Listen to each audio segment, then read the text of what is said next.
questions for Bill.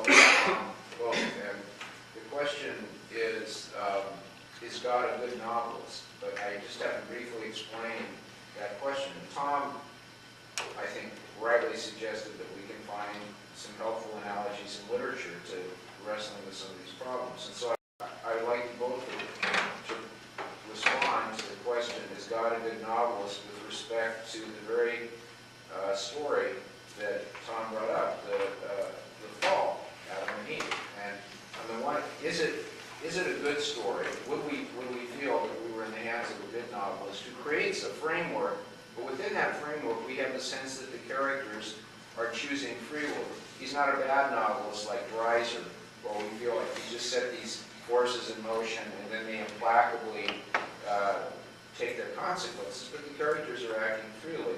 And so the story is that God knew that Adam would act a certain way, and that meant that he would fall. And yet, that out of that, he was going to bring good. So, according to your two ways of understanding the story that God actually told, is God a good novelist? You don't understand the question. No, I don't. I mean, novels are talking about imaginary individuals, and it doesn't matter what tragedies happen to imaginary individuals as long as we enjoy the story. I don't think it's a very helpful analogy, quite honestly. Well, all right, look at it this way. What would you say about a story in which this being, God, knew that the fall was going to result, because he knew what choices Adam would make, but he went ahead and created that world anyway, on the grounds that great good would come from it? Would that make a plausible story? Would that make a story that we would say, just on aesthetic terms, yes, God is a good novelist? Oh, it might make a decent story. I just don't grasp the relevance of the question, I'm afraid. You know, Okay. I guess I would be more inclined to say that I think something like that is right.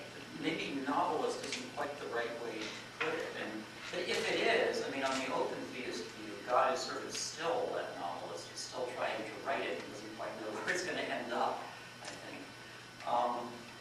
But maybe a better way than is God a good novelist, only it amounts to the same thing. Is he a good artist? Does he have a good sort of artistic sense about this world that he's creating? Are there kinds of aesthetic beauty, kind of appropriateness, kind of fittingness to certain events that take place? And there I think, yes. And it seems to me, God's having middle knowledge allows him to arrange things so that the world exhibits those kinds of aesthetic qualities that make, the story good, or the real story one that's really good, very aesthetically pleasing as well as morally pleasing. I'd like to comment on the problem of evil, because I think Tom and I see the problem of evil in different ways. Tom sees the problem of evil as saying which account of evil in the world, provided we accept it, gives us the greatest assurance about everything is coming out for the best.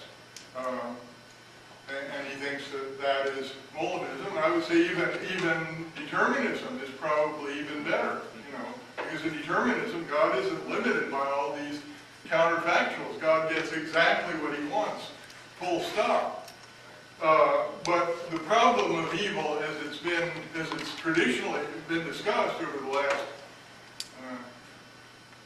couple hundred years, is how do we reconcile our claims about God as governor of the universe with the immense amount of evil that actually occurs?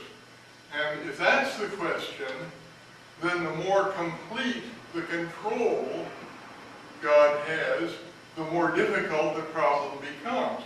I think it's flatly insoluble for theological determinists. I think it's not that bad for Molinists, because God has these counterfactuals, and maybe the counterfactuals just really came out not so good. God was pretty darn unlucky in the way the counterfactuals came out. But still, God has an enormous amount of control, as Tom will ensure. assure you, he plans everything that is going to happen and makes sure it happens exactly that way. Now, he doesn't necessarily desire each and every event for its own sake.